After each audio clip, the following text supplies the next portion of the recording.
Let's dive in deep All and right. go and figure out exactly what's going on with these programs in Massachusetts, because there's been a lot of conversation about electrification, a lot of programs available. So let's dive in and kind of learn a little bit about your role and what you do. Yeah. So I'm Nicole Lepre. I'm the Electric Transportation Program Manager on the Leading by Example team at the Department of Energy Resources for Massachusetts. So the LBE team, for short, works with state agencies on their emissions reductions targets. So I work specifically with fleets on helping them electrify their vehicles. And then I also work on kind of broader electric vehicle policies and programs with the state. Awesome. So you kind of see a little bit of everything. You're seeing what the consumers are dealing with. You're seeing what the businesses are. It's really some of the challenges the business have been having with adopting fleets as well. What are some of the big misconceptions that you're kind of seeing in the industry? Yeah, I think different fleets, different people will have different questions or concerns about EVs based on their operational needs.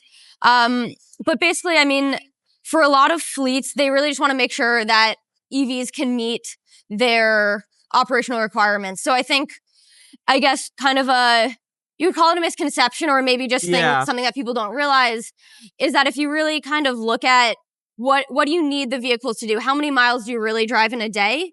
There are a lot of vehicles that you can electrify now. That's true for fleets and individuals.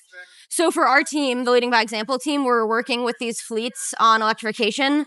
Something that's been really helpful is doing actual fleet electrification plans.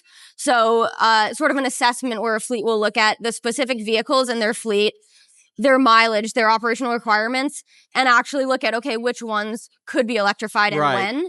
And so most of our state fleets did plans like that. And I think that's a big part of why the statewide fleet has met and actually exceeded its 2025 5% EV target.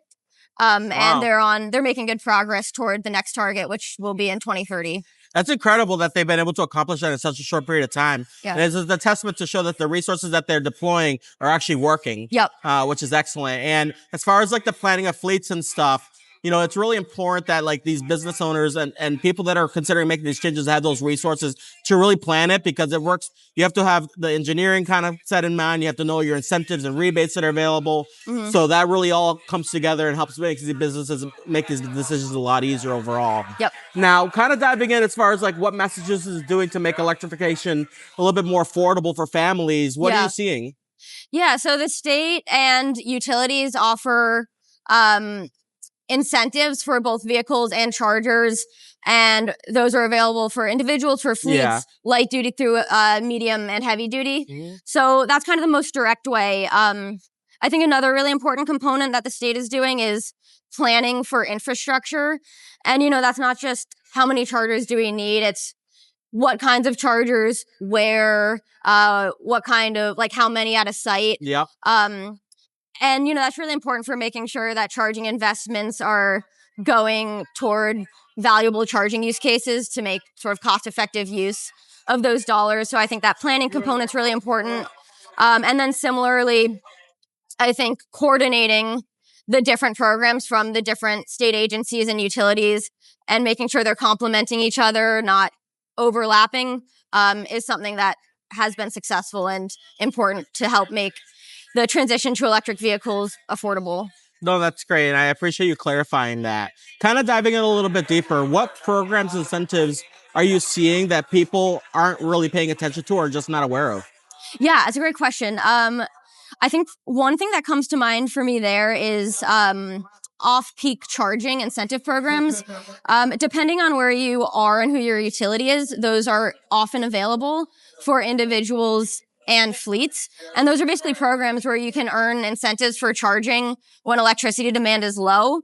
And I would love to see like more fleets be aware of that and be able to take advantage of that, because that's there's really no downside to enrolling in those programs. No, that's great. Now, we know that there's going to be a big investment in as far as like, you know, if they really want to see this really scale, you know, and reach the goals of 2035, 2045, there's got to be some investments going into it. What are you seeing are some of the investments that the Commonwealth is doing overall to help make these goals realized? Yeah. So last summer, DEP got $46 million for deploying charging infrastructure. And then the EVIC Council, which is the Electric Vehicle Infrastructure Coordinating Council, is basically the group that kind of is in charge of making a plan for strategically identifying charging sites. And so that funding will help support the priority charging locations. And that includes, like highway chargers, secondary corridor chargers, rural locations to sort of fill in gaps and also serve those rural communities, multi-unit dwelling charging, kind of just all the sort of priority use cases. So it's sort of targeting the areas where they know there's a lack of infrastructure, right? To make the access easier for everybody. Yeah, either a lack of infrastructure or just the places where there will just be a lot of demand for that infrastructure. Yep. No, this was really helpful. And for those that are watching this, I hope this information was really helpful for you. Nicole's an expert in this. If you guys want to find more information, where can they find it? A lot of places. MassCEC actually has a bunch of new web pages where they provide a lot of really great information about different programs, which will link to, the actual program websites, but also just kind of general EV information for individuals, fleets, whoever you are. So I would say MassCEC is a great place to start for like EV information. That's amazing. Thank you so much, Nicole. It's always Awesome. a pleasure. Thank you.